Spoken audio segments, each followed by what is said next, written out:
Ladies and gentlemen, welcome to The Right Time, a Wave original presented by Prize Picks.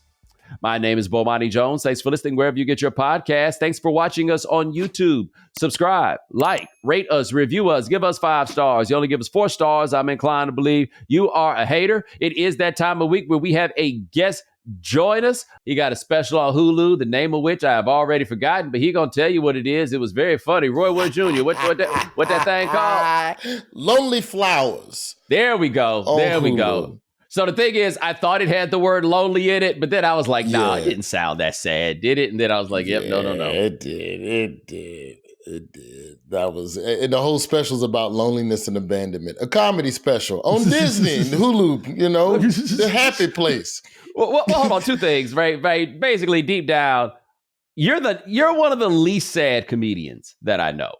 Like my buddy James Davis is the least sad comedian of all the comedians that I know. You are low on the sad comedian quotient.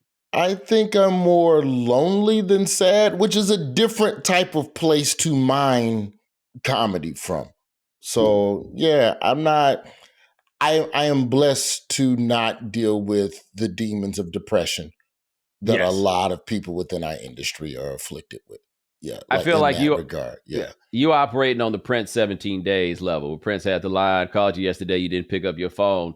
You're the one who's always lonely, and I'm the one who's always alone. Like, I don't feel like you are alone, and I don't mean that in a pimping sense. I just mean you'll be around people, but the identify also as lonely.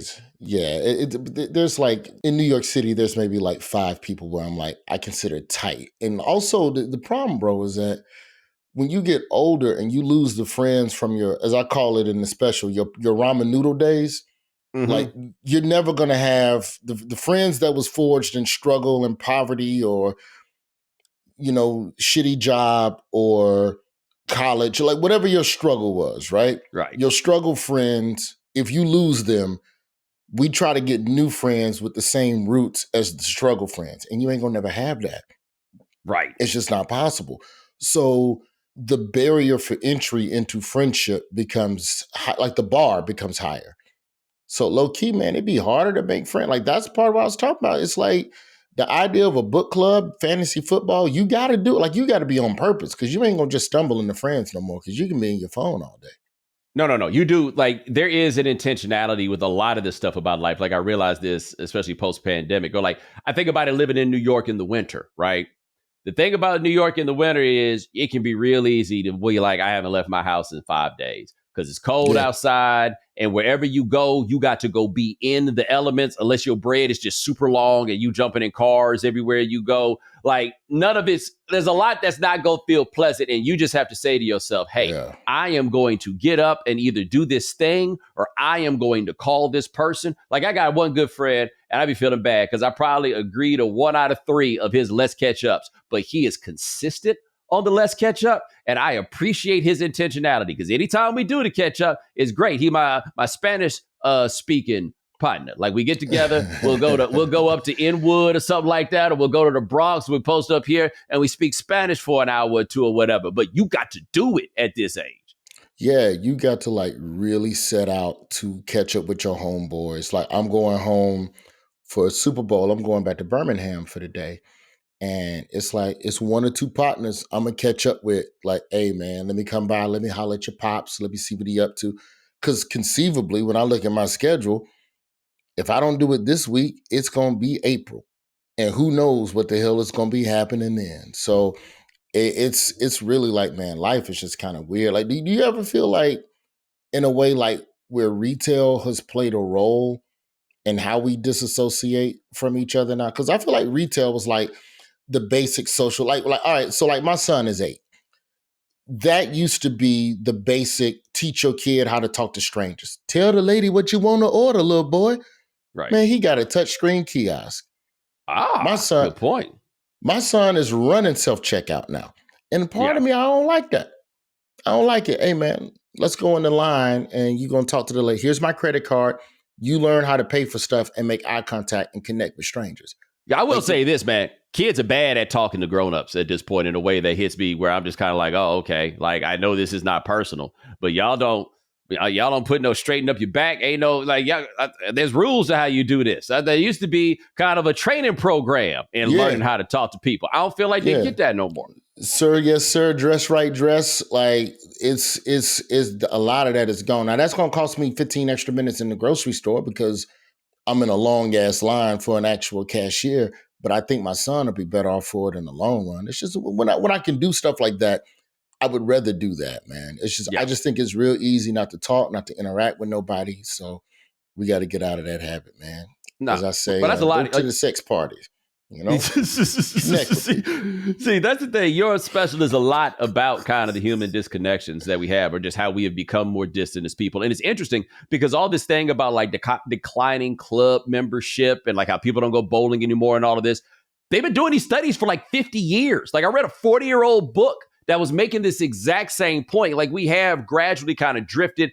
People not going to church. Church ain't never been my bag, but I appreciate the value of it. I see how our music has gotten worse. Now that people don't go to church no more, their music don't got it. It lack a certain like aesthetic substance to it. You know what I'm saying? Like it don't have You ain't that. got the heave and the heaven balance on it. It's the seasonings off. It lacks a foundation, right? Like it lacks a substantive essence. But a lot of this is, we don't value each other enough. Like that's the whole thing about AI, where it's like, hey man, we gotta hire each other somehow, some way. We're like, what we gotta do that for?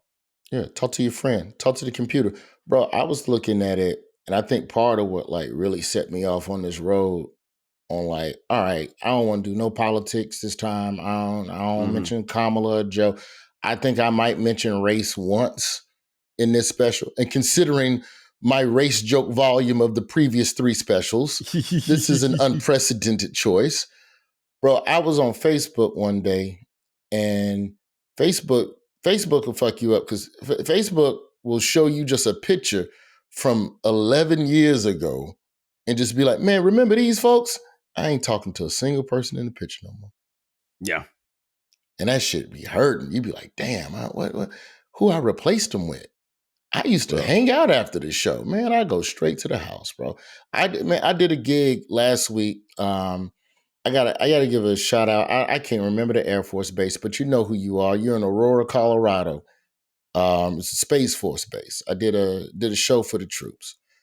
We were supposed to do the Air Force Academy the next day, and the show ended at 9:30 in Aurora. Like I'm 20 minutes from the airport. I get a text going, "Hey, the show tomorrow at the Air Force Academy is canceled. Do you want me to change a flight or whatever?" I said, "Put me on that bitch at midnight tonight." While troops are going, "Do you want to hang and have a drink?" Could have had a drink, took the 6 a.m. flight, and been back to perfectly fine. I've been gifted back a day of my life, but rather than even hang and just have drinks with a couple of strangers, I said, man, I got to go. I got to go to the hotel and get my shit. Good news, I can leave. And like that, I'm embarrassed about because it really was a good ass hang. They were good people, but like when you just, I don't know, man, sometimes you just want to be home. yeah, like I'm And a I don't know little how to too. fight that. Yeah, I'm a little too good at hanging out by myself, and I got like just enough money to have all the stuff I want or slash need or whatever back to crib. Like this sound system ain't nowhere else, and it's really all I need. It's my favorite thing in the Yeah. world is this record player and these speakers and this amp. And you ain't got this, and I can be just good right here, while also I'm recognizing, nah, I need to, especially being a little too old to be this single, you know what I'm saying? Like it's a recognition, like, hey man, you got But to do something. but also, bro, I feel like we can't like be I feel like we put too much pressure on friends. Like the people we know now, we try and make Yes. them the be all end all. I love baseball. I love baseball so much that I like going to the stadium an hour before the game. This is my strategy. This is some, as they say, as the young people say, some big back behavior. I get to the stadium an hour before to get my first meal. Okay. I want to knock out that first round of good food because I know somewhere around the 5th, 6th inning, I'm going back for a re up. We're going to eat something else. I like to get there early. I like to take in the atmosphere. I like to watch batting practice. I like to see them water the grass. It's all part of my process. I'm not going to take a short attention span friend with me Right. to go watch baseball if that's not your thing. If we in a suite, like if it happens to be, I get an opportunity to be in a suite, okay, cool. Because a suite is for ADD people anyway. It's a bunch of other shit going on in the suite. You can bring suite friends, but you know whether or not you got the I like baseball ass friend. Don't bring them to that if they not that. Same thing go for the club. I don't like going to the club. I don't like hanging in the club. I don't really like, you go out with comedians, man. Now you want to talk about some sad ass comedians, boy. Them ones that like to go to the strip club and talk to the strippers. Comedians good for that. I mean, you mean go with you to your therapy session? I'm straight. Hold on, they not like talking to them just to like, it's not like terribly different than any other job with service. Like you talk to the bartender nicer, they pour the drink a little heavier. You feel what I'm saying? Like they're not even playing it like that. It's a little bit of that, but it ain't necessarily for. I need attention. I need to feel cared for. It's very much. I need a girlfriend energy. Okay, You, so you like, do know if you treated a woman right, she would do that for you. So every like, day when you got home, she would go, "How was your day?" and rub your chest and then take a bra off. Do any of them wear windbreakers? Because this sounds like windbreaker by the stage behavior. But Buddy over there by the stage with the windbreaker all alone. Buddy would do. Buddy, here's the thing about Buddy by the stage with the windbreaker. They all know his name. Every single one of them in there, they be like, "Hold on, I'll be right back. I gotta go talk to him." Yeah, but if that brother then found his community, did he not seek connection?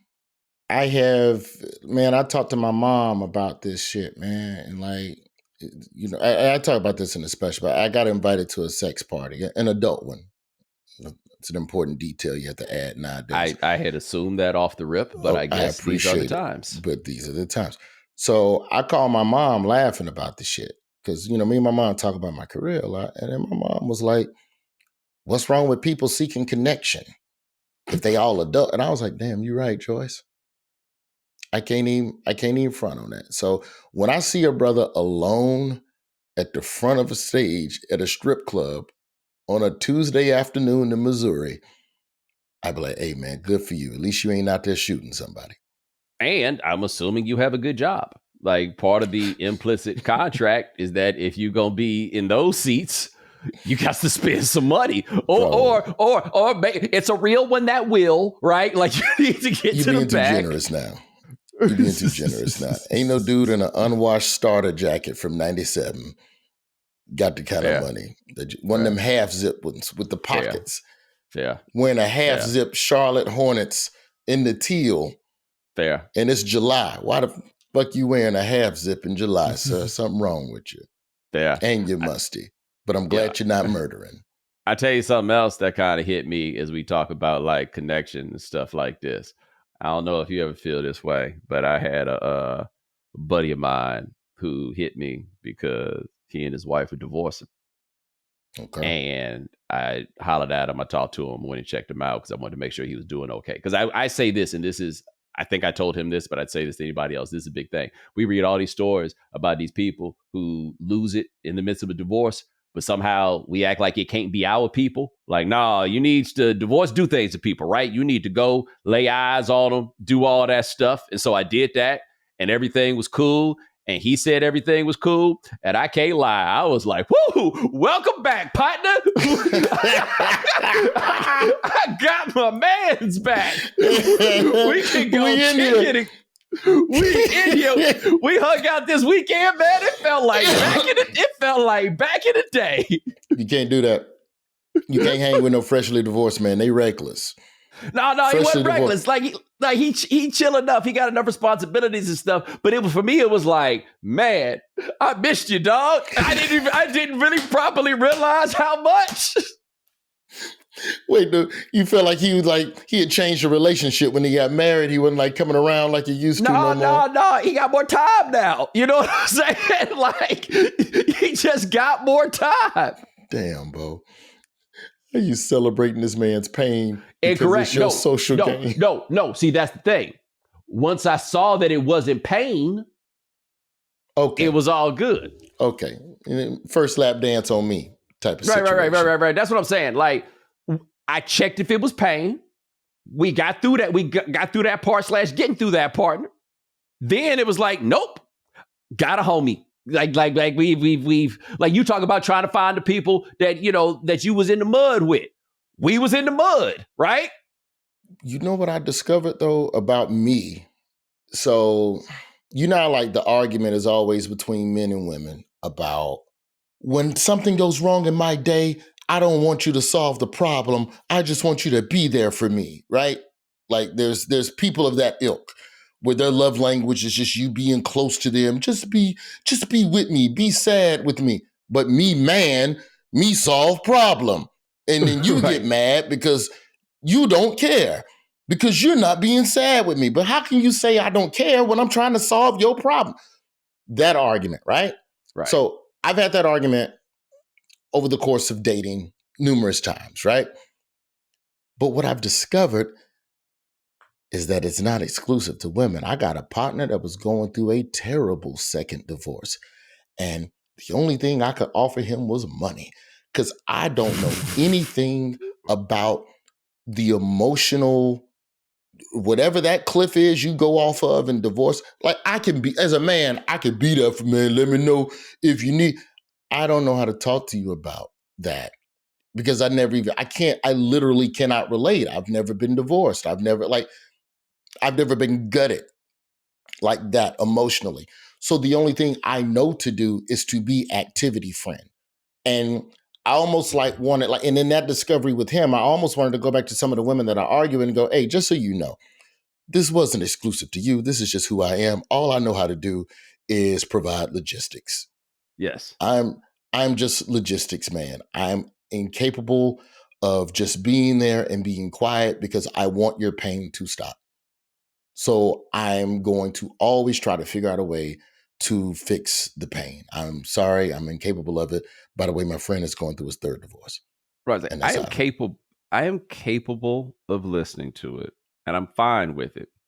You just can't tell always when somebody is just looking for an ear or looking for a solution. And you know what? They don't always know that until it's too late for you to know exactly what it was that I was supposed to do under these circumstances. Correct.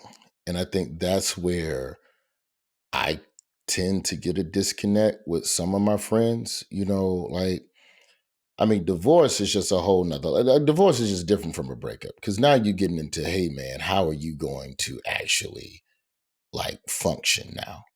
What are you doing now? And I was talking with Bert Kreischer about this shit the other week, bro, and I didn't understand it at the time. When I was in my early 20s, I was a feature act and I was driving around when you're doing them road gigs, say 4 cities in 4 days around the South, right?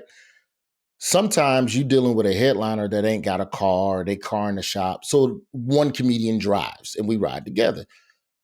I was opening for a ventriloquist who was going through a divorce, and he would have the dummy in the car, in the back seatbelt, chilling. And then when we would go in restaurants to eat, he would bring the dummy in and would table for 3, please. And this is like a man in his 50s and I'm 22. And I'm like, what the fuck? What is this, bro? Now that I'm older and 46, I get it. That was his only friend. And that was a relationship. As odd as it was connection. I know it's weird. It's very weird.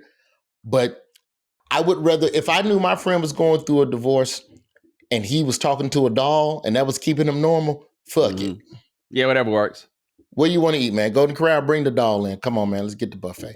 Whatever works. Well, look, man, part of why podcasts generally are successful, and I'm trying to figure out a way to be more specific when I say a podcast, because this doesn't apply to every podcast. Some of them are a little too big for what I'm describing, though. But if you've ever gone to a podcast live show, that's all that is people hey, we have this thing in common, right? Somebody they might have met on a Reddit or tweeting about the show or in the YouTube comments or whatever it is people pulling up oh, we have found a thing we have in common, and the podcasts themselves are typically just the nature of the medium, intimate enough to where it's not like, hey, I shop at Target too, right? Like it's close Yeah. enough. It brings you together, and that is like the idea that people want to come see us sit on stage and talk to each other is like, no, no, no, no, no. We are finding a reason to come together. Like the show I did in North Carolina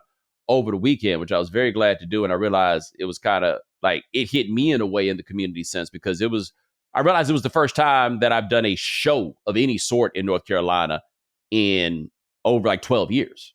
You know, I left there 12 years ago and I get out there and I'm talking and I'm giving the thank you for, the stuff. And I hear the applause and I realize, oh, wait a minute, this is my room, right? I get off the stage and it's like, it's not a bother when people start walking up and wanting to take pictures and stuff because this is a different room. Now, I did have to hit a dude who was just like, hey, excuse me, can I take a picture? I was like, hey, how are you?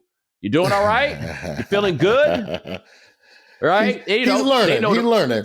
Yeah, but and look, they know the brand, so you understand that this is something the real Bomani might do to you in that moment. Is, hey, how about you talk to me like I'm a human being? I'd like a little community too, brother. But I look like a goddamn cardboard cutout. You know what I'm saying? Like you gonna do? In fact, I'm gonna start doing that. Get a cardboard cutout made, so when people come to me and don't be nice about it, I'll just be like, yo, you can go talk to that motherfucker right there and get everything that it is that you're looking for. But it was community, right? It was my community of people I worked with many years ago. And then it was the community, the audience or whatever. But I was just like, no, that's like people were like, wow, somebody will come listen to you do your podcast. Nah, people will come and hang out with each other while you do your podcast. That's what it is. It's a beautiful thing, man. So then let me ask as a fan, do you do more of these then? Or do you think that North Carolina and your relationship with that community was part of why that night felt special? I think it worked there, but also, yes, I do more, I guess you haven't made it out, but like we do the dinner and the show in New York every now and then. We've done the Evening Jones Live where I got my spot in Brooklyn, and we'll do it where we got a dinner downstairs for 20, and then we'll come up, have halftime, shall we say, and then I'll take questions basically for about an hour, give or take, and we can hold about 50 people in there, and then we do that. And I love watching the people talk to each other, right? So I can do it in certain circumstances. I find I'm a bit more anxious about strangers. Like when I walked in that room, I felt like I was walking the wrong way on a freeway. I walked in the door and I felt like everything was coming at me. I was kind of freaking out where I'm like, hey, let's walk over this way. Like I got my buddy Dimitri, who was running the show, and Dimitri, a big dude, right? And that helps because when you have a big dude walk with you, they think he's security. And so I was like, hey, we're going to make a hard walk this way and then a hard move that way. And then ain't nobody, like I need to throw the hood on and ain't nobody going to mess with me because they know I got this big bald headed man with me. They know what Bomani doing when walking with a big bald headed white man. They know what time it is, right? But no, like I appreciate, especially at this point in my career, where I'm just like, hey, I did my big room phase. I'm back to playing like concert halls, analogously speaking, civic centers. And I'm good with that, right? And it just it's a different vibe. And I want my work to encourage community in that way. Because we work at ESPN, that's not how it goes, right? That's McDonald's. Like this is we doing something different. I would like my work to serve that because then I can find something that's a little bit fulfilling out of it, and we all get something, and it reminds me of back in the day with the Morning Jones and all that stuff. You know what I'm trying to start doing more of now, or at least what I've made a decision to be more intentional on, is going to more conferences and festivals. Tell you something, man. I took my ass to Sundance this year, and probably one of the best decisions I've made professionally in the last decade. Just be so I'm in this movie Love Brooklyn, and when I say in it, I mean like 3 scenes. But I'm in the movie, and Andre Holland is starring in it with Nicole Bahari and DeWanda Wise. And they go, hey man, the film got selected for Sundance. You in the movie. You want to come to Sundance? You welcome to come to Sundance. I'm like, all right, I'll go to Utah. I get there, and I don't know if it's the altitude or what. I don't know, like once you get over like 6,000 feet, just everything is just happy. But to just be around like-minded people who were all just excited about film and indie film and creating, and it didn't feel annoying. Because like some of these conferences, man, I ain't gonna name names, but some of these conferences, they feel like a bunch of people clout chasing and a bunch of people Yes. trying to just swap business cards real fast. But like this was like, you turn to the left and see John Hamm and Bill Murray. You turn to the right, you see Io, and then you just see three young 20-year-olds from Chicago who just made a short film that got in the joint. So the idea of just being around people that are all into the same thing, man, I think I got to do more of that and less comedy festivals. And everybody loves a good out of town trip. From church camp all the way up. Everybody loves a good out of town trip. I ain't talking about you right now. I'm just talking about the world. You damn right I need to start going to more conventions. Yeah. Now that you bring it up. Yeah. I think that's going to be my move, man. That's going to be my move going forward, bro. Yeah, we gonna do it. I tell you this though, we talked to Roy Wood Jr. I'm gonna come back. We gonna sell a couple of advertisements. I had a couple more thoughts on a couple of things, and you was on Celebrity Jeopardy. We will talk about that coming up next. The NBA is in full swing, and the big game is right around the corner, which means you could turn $10 into $1,000 in a single game watching your favorite teams only on Prize Picks. You can make a Prize Picks lineup between the NFL and the NBA in as little as 60 seconds. Sign up today and get $50 instantly when you play $5. You don't even need to win to receive the $50 bonus. It's guaranteed. Quick withdrawals, easy gameplay, and an enormous selection of players and stat types are what make Prize Picks the #1 fantasy sports app. But rather than hearing it from me, let's hear from an expert picker. Sean, how the picks been going? I believe I'm an expert in losing, but I will say this past month I had one correct pick if you were listening to our most recent Friday episode. But, I'm excited with the NBA heating up and the NFL reaching its apex with the big game that I can pick between both leagues and using the flex play. I can still cash out if my lineup isn't perfect. And as always, make sure you stick around for the end of the show to hear my upcoming picks. And if you know me, you know I'm always picking more. And there you go. Make sure you go to prizepicks.com/Bomani and use code Bomani for a first deposit match up to $100. That's prizepicks.com/Bomani. Prize Picks, daily fantasy sports made easy. Finding the perfect gift can be tough, especially one that won't end up in the back of a closet. With Valentine's Day right around the corner, give the gift of planning an unforgettable experience with Viator. Sean, what kind of Valentine's Day plans do you have? For me, the best gift my partner always wants is a quick weekend getaway. So I'll be heading over to Santa Barbara later this month for a fun trip, and I'm really excited to use Viator when I'm out there. As you know, you can book guided tours, activities, excursions, and more. Viator has over 300,000 travel experiences to choose from, so it's easy to find something that everyone on your list will enjoy. Plus, they have real traveler reviews, so you can pick the perfect experience with confidence. And with free cancellation and 24/7 customer support, you can gift worry-free, knowing that plans can change, but great memories last forever. Whether it's a unique way to explore their own city or an adventure on their next trip, a Viator experience is a gift you won't regret. So, skip the predictable presents and make this holiday one to remember with Viator. Download the Viator app and use code Viator10 for 10% off your first booking in the app. Find travel experiences for you. Do more with Viator. All right, we're back with Roy Wood Jr. Here on The Right Time.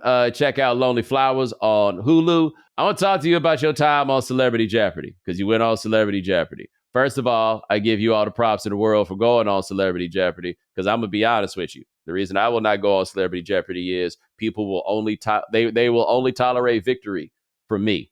Like, I feel like I'm going up there as the Yankees. The fans expect a championship, and if there's not a championship, no matter what happens, they're going to be on my neck. And what I don't want to be, I'll never forget the first time I watched Celebrity Jeopardy, and all I remember is the runner-up was Luke Perry, and the champion was Cheech. Cheech from Cheech and Chong. Yeah, Cheech, he won. Yeah. Apparently, he knows a lot of things. And look, I'm not disrespecting Cheech. I'm just telling you right now, if I go on Celebrity Jeopardy and lose to Cheech, I will never hear the end of this, and I already got to hear too much shit from people I don't respect. I went on because I was trying to raise money for an Alabama nonprofit. Oh, you don't even get to keep the money? Oh, hell no. None of these shows. It's all for charity. I did Celebrity Wheel of Fortune. I did 25K Pyramid. All of that is charities. I guess. I See Me Eat, Birmingham, Urban League. Yeah, they're just charity. You want the money. Have you done what game show would you do then? If not So it's funny. I need to do a game show where like there isn't a lot of skill involved. You know what I'm saying? You just out here messing around on television. Like Pyramid. Yeah. Like I just feel like we just here to have a good time. And I had to be honest with you, my real brain knew that you'd have to give the money to charity. I don't know why for this brief moment. I was like, damn, I don't even get to keep the money? I have never felt more capitalist in my life. I would do Celebrity Family Feud. Yeah, I would do that. But I would do that. Would you take family? That's the issue, is that I think about some of my family and I'm like, I don't know if they would like you got to feel like people will embarrass you a little bit, you know? Like I would for sure have my Uncle Derek. He QB1 because he going to say all the ignorant shit that makes Steve Harvey walk off. Yes. That's my uncle off the top. My mom is the intellectual, but because she's an intellectual, she's going to think too long. She's not good under pressure. My mama know everything, but she don't know it not in 5 seconds. I don't know. Jeopardy was fine. The issue is the buzzer. It's just hard to buzz in on Jeopardy. That's the only thing. But I mean, it was a good time. I lucked up because they had 2 categories where your boy was able to come back. They had chess, which I played with my son. Hold on. We're gonna show them the other one right now. HBCUs. HBCUs 200. Showcased in the doc Homecoming, her epic 2018 Coachella gig was a loving tribute to HBCU culture. Roy. Who is Beyonce? Yes. HBCUs 400. Founded mostly at HBCUs, the so-called Divine Nine includes 4 of these groups. Kamala Harris is in Alpha Kappa Alpha, which is one of them. Roy. What are sororities? You got it. HBCUs 600. Need to locate an alum of this revered DC school? Just shout out HU. Any bison who hears you will shout back, you know. Phoebe. What is Howard University? Right. HBCUs 800. This state has the most HBCUs, 14, including Talladega College and Selma University. Roy. What is Alabama? Right. HBCUs 1000. Martin Luther King Jr., Spike Lee, and Samuel L. Jackson all attended this Atlanta school, the largest men's college in the U.S. Roy. What is Morehouse College? That's right. Okay, I got 2 observations here, right? Okay. Number one, when you didn't get that one answer and I wasn't looking, but I heard Phoebe, I was like, and then Phoebe turned out to be black, so it was kind of okay. There we go. And it was technically a Beyonce question. That really wasn't an HBCU. It was. And number 2, and this is a big one. Brother, you was locked in. You were taking Celebrity Jeopardy. One of my favorite things about Celebrity Jeopardy is how all the funny people are locked in. You see them just paying hard attention. Because all we do is be funny all the time. So a comedian, I want y'all to know I know some shit. Watch this. Watch me know some stuff. I'm smart too. Yes. Smart people want to be seen. Like everybody want to be seen as something other than what they're known for. Yeah. That's why rappers want to act. That's why singers want to rap. Yes. That's why basketball players want to do karaoke and all of that. Yes. Like it's just one big circle jerk. Also, it's the black college category, bro. If I get any of these wrong. Yes. If I get any of these wrong. Yes. Now, if me and Phoebe let that white man from English teacher buzz in on any of these. It's disrespect. But don't you have to worry. You was talking about how that category, people were like, it was a little bit too easy. It was too easy for you. It was a $50 job breaker for the white people. Ain't nothing quite like when they got a black people category on Jeopardy. Man, we can run through that without even paying any attention. These white folks ain't never heard of no Matthew Henson, right? If it's all us and they be like, this man's coat, and we all jumping in because we all know that Matthew Henson, even colder than fictional John Shaft, Matthew Henson got the coldest coat in the history of coats. By the Straight way, I think I explorer. saw somewhere that Taraji Henson is some kind of kin to Matthew Henson. Okay. So, like, with that being said, then, if you're the Jeopardy clue people, do you make the clues so hard? Because I think somebody said in that Jeopardy TikTok, they were like, the questions should have all been founders of HBCUs. And I'm like, wait a minute, motherfucker, hang on now. Because I don't know if I know all of them. I know Oh, Mary. how I know I can think of a couple. I know Mary Cloud Bethune. That was going there. One and John Mercer Langston. I know Mr. Morehouse. I assume that's his name. If I'm not mistaken, the dude they named Clark after is a white man, so I don't even know if that's where also that's also where this founder thing gets a little bit weird. Yeah, those aren't all like, black people's names on the marquee. Now Morris Brown, that's a black man, if I'm not mistaken. Yeah, the rest of these, I don't know. Yeah, and so that's why I was like, all right, look, some of these. Also, I think you have to think of Jeopardy in a way also as a tool to educate people who don't know basic things. If it's a predominantly white audience watching, they should know that Spike Lee and Sam Jackson and Dr. King all went to Morehouse. You know what else that they makes should know? Perfect sense. I don't think everybody knows that. No, not everybody knows that. And even more of them should know that Spike took all of his mass communications classes at a school called Clark College, because Morehouse did not have such a department at the time. So while he and they love to talk about Spike Lee, he just went there. He actually learned things at my school. Yeah, had to do it. Yeah, I man, Jeopardy is one of them things where you be thinking that you smart and you know the answer. You just can't buzz in fast enough. And then you look stupid, and it don't matter because in the eyes of the public, either you win or you lost. I won, thankfully. Yeah. So I get to go to the semifinals, but now you got to run it back and do it all over again. But yeah, man, I'm straight serious face on that shit. So, Katie Nolan did it. I think she finished third, and it was fun because she was very Katie the whole way, and she started cooking, and you could see like the confidence get up in her and the energy and everything, and she really got to go, and it was really good to see her with that. I have had many thoughts about doing Jeopardy. So, like, something I remember when I was a teenager, my brother had come back to live at home for a little while. My brother 13 years older than me. I'm about 12. That's, by the way, an experience I think that everybody should have, is like a 25-year-old coming back while you're 13 or whatever, that formative period in your life. Like, that's the like male a time influence. Traveler showing up to tell you what the world. Yes, but that's the male influence that you need, and that was very helpful for me. Whatever. But we used to watch The Real World, and he was like, "Let me tell you what I would do if I was on The Real World. Number one, holla at everybody that lives in the house. By the time they the goal is to get kicked out. By the time they put me out of this house, like just the idea of just being a chaos agent, that would be his goal." When I watch Jeopardy, what I've never seen on Jeopardy is like an intimidator, no Dale Earnhardt, Michael Jordan type, where these people be looking straight ahead when the questions come. All you need to do is hear the questions. You ain't got to look. You need to be like, that person's up on you. You need to be giving them the cold, hard stare. Yeah. Right? And when you get them answers, hell yeah. Like, nobody ever be out there talking no shit when they play Jeopardy or nothing. Like, I would be the first person that's coming out there like Larry Bird, who finished in his second place today. Somebody need to be that guy. You come in and just start getting people mentally. Now, if we was playing for real money, I think I'd do that. I think I'd do that in a heartbeat. I'd tell you the one that's hard is a 25K pyramid, because you playing with somebody else and you trying to help them win money.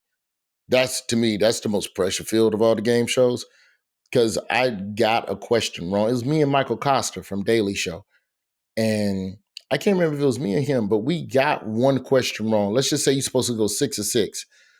The 6th question, one of us gave a bad clue that wasn't clear enough, and the lady missed it by like a beat, missed out on like an extra 20K by half a second. Oh, she was pissed. And I don't need that type of pressure in my life, ma'am. I'm here for charity. And I got news for you. Don't be too mad around me, because that'd be funny. I'm not here to improve I'm not going to improve the situation. I'm not going to be helpful. I watch most stuff to root against people, like, especially like, oh, you know what I love rooting against? Any live sports fan hit these shots to win this thing contest or run around the bases in this amount of time. They got one so cold-blooded. I think it's the Mets that do it. Might be the Mets or the Yankees. It's for sure a New York team, right? Where they have two bases that are, let's just say, 17 seconds apart. The amount of time it would take a normal, physically fit human to run from here to here and back is 17 seconds. But then they get on the Jumbotron and they go, you've got 15 seconds to go from here to here and you win the thing. And I ain't never seen a motherfucker do it. It's always 16.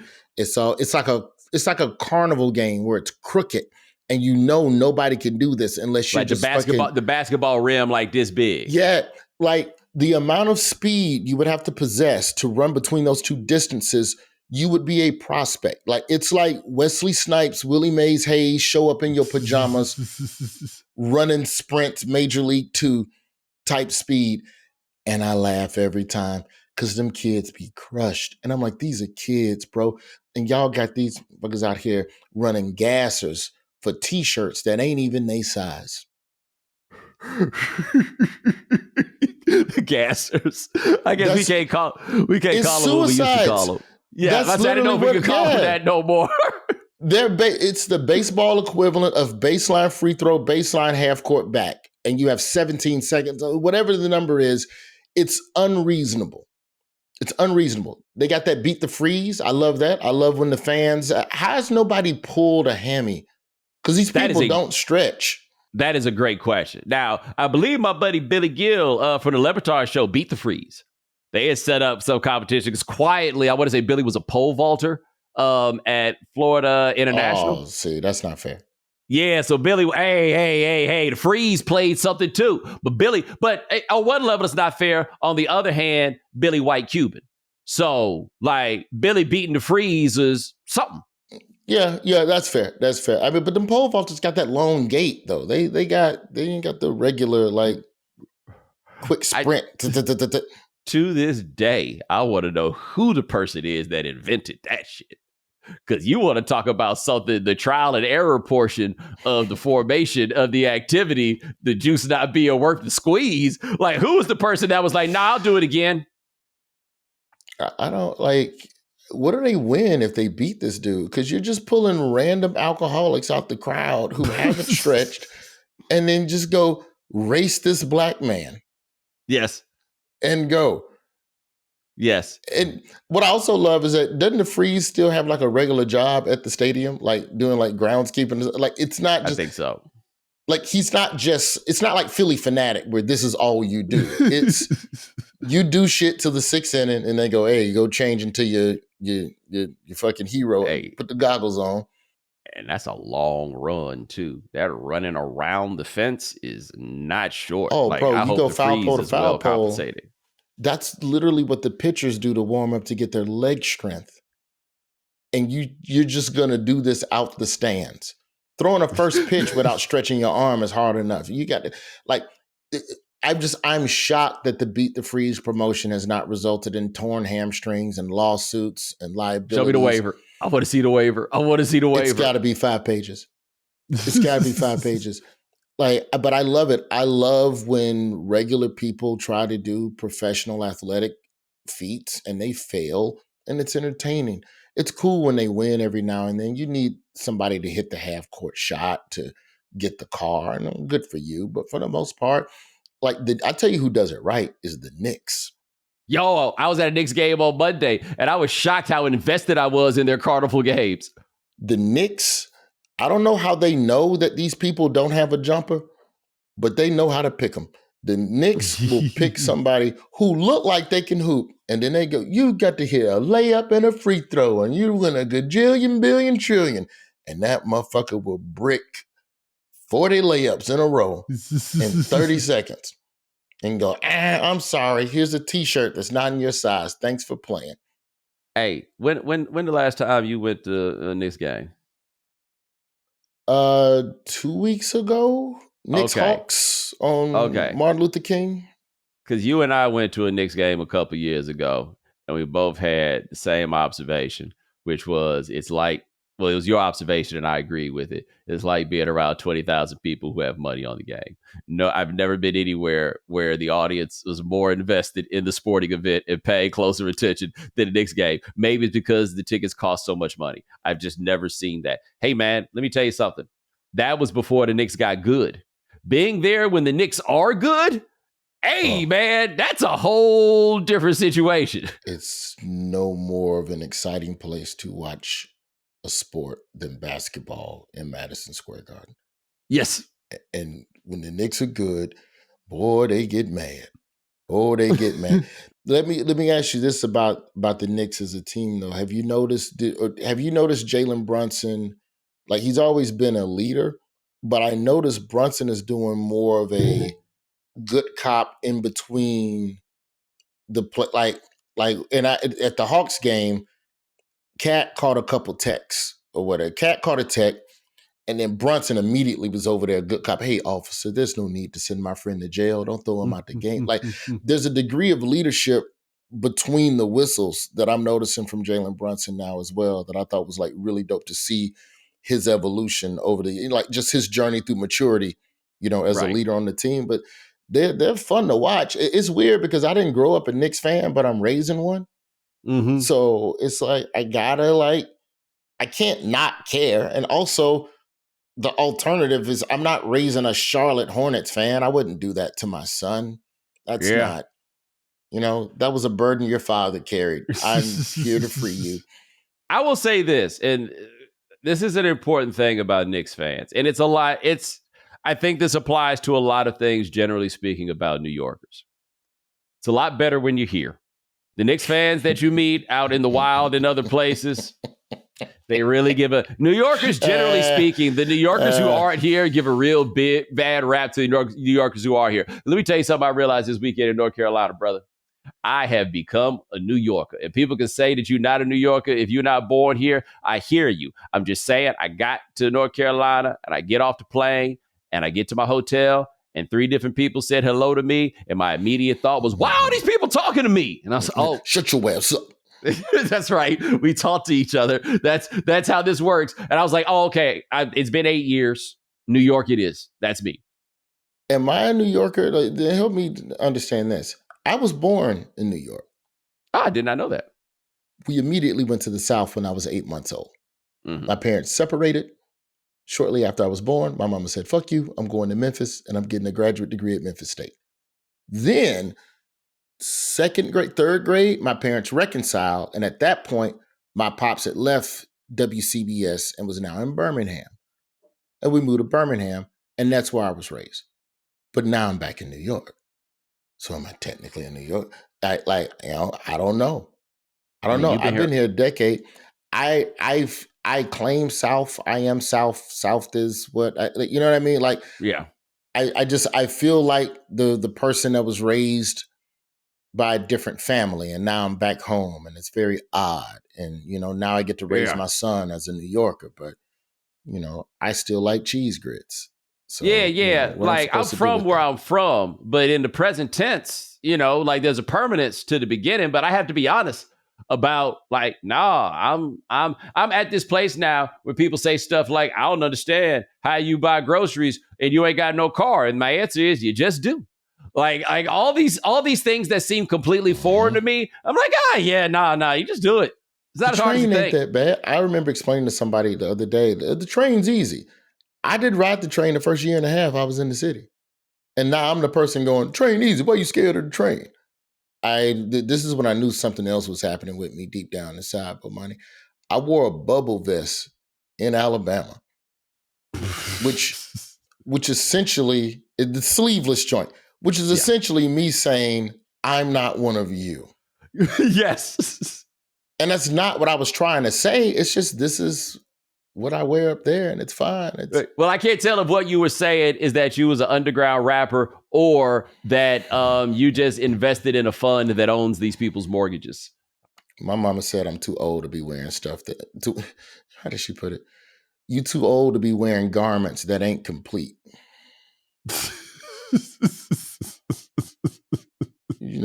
Black mamas want you to have something on. You can put something on your arms. Yes. Why your chest out, boy? Yes. Yeah, I We're love here. this city. The Knicks are a tough love organization, but they are good. They are competitive. Um, I'm curious to see who else gets traded over the next couple of days. Though I don't think the Knicks are going to really make any moves. I mean, the Luka shit is that's a West problem, and low key, I still think the Spurs are built for the. When I say long run, I mean like the next 3 years. Omar coming. Look, Omar is Omar. Give Wembenyama one more year. Omar is. Omar coming. Look, if De'Aaron Fox is willing to throw some oops, because that was my problem with the Spurs. All these dudes I ain't never heard of not trying to throw the ball to the dude that's taller than the goal. I don't really understand logically where you guys are coming from here. It seems like a great way for everybody to make a lot of money. How we got 3 dudes on the team averaging 10 assists a game? Because all we do is throw the ball up to the dude that's taller than the goal. That is what I would do. That is Roy Wood. Check him out. Lonely Flowers on Hulu. The special is excellent. I have watched it. I enjoyed it. Congratulations, brother. I'm proud of you for making that happen. You out here doing Celebrity Jeopardy. You out here hanging at Sundance. You know what I'm saying? You living the life. That was a good time, man. It was a good January. Happy final Black History Month to you, Bomani. Damn, that's a podcast for another day. That is, brother. It's been okay. I'm just gonna say this right fast. It's not a political observation. It is about a politician, but not a political observation. Okay. My thought was that Trump could not win in this third election because I didn't think anybody was capable of holding the American attention through three election cycles. I just thought that anybody would burn out. But what I forgot was they had deplatformed that man for them 4 years. And what I don't think people had thought about was that actually gave people a break. They got a reprieve. They kind of forgot what it was like. Dog, these last 2 weeks have I can't think of any analogy of somebody coming back and just being like, damn. Was it? Yeah. But because I don't think it was like, I don't think it felt like this the last time. It feels more organized, bro. Like, I still think all that, like, Panama Canal, we going to buy Greenland, all that's just smoke screen for whatever policy is going to come down once he get all his folks in order, once you get the confirmation hearings done. But in the meantime, enjoy y'all's vacation down in the Gulf of America. Look, all I'm saying is this. They was like, hey, what happened with that plane crash? And he was like, Black people breathe air for free. Y'all just going to let that slide? Yep. You know, and then they go, it really was a woman pilot. Okay, but she still met all of the qualifications to be in that seat at that particular point to run that drill. So that would say she was still qualified. Look, man, this is my thing. I think the best Chappelle Show sketch, like the actually most ingenious one, was Black Bush. Black Trump. I don't even know if it's possible to do that. Like, 3 more years, brother. Enjoy. Yeah, man. Go to some country down in the Gulf of America and hide out. Yo, man, I'm from Texas. We used to go to the beach at Galveston. And let me tell you something. Ain't not once have we ever wanted our name on that water. Not one single time have we wanted our name for that. I had always assumed that calling it the Gulf of Mexico was a strategic dodge. That it was all about our brand. It's their fault that the water's shitty. Now we gonna claim it. What are we doing? Oh my goodness. Sean, Prize Picks now, please. Yeah, tough to follow up with Prize Picks after that, but you're gonna do it. I'm gonna do it. Patrick Mahomes, thanks to Prize Picks, 0.5 pass yards. That's all you need. So I'll take more there. Saquon Barkley, 0.5 rush reception touchdowns. I'll take more. And Jalen Hurts, I expect a tush push in the Super Bowl. So 0.5 rush reception touchdowns. I will take more there. All right, there is Sean. And ladies and gentlemen, thanks so much for joining us here on The Right Time. We do this 3 times a week. That's Sean. You handled everything behind the scenes. Thank you, sir. Remember, follow The Right Time. Subscribe, like, rate us, review us, give us 5 stars. You only give us 4 stars. I'm inclined to believe you are a hater. And we'll talk to you guys in a couple of days. Take it easy.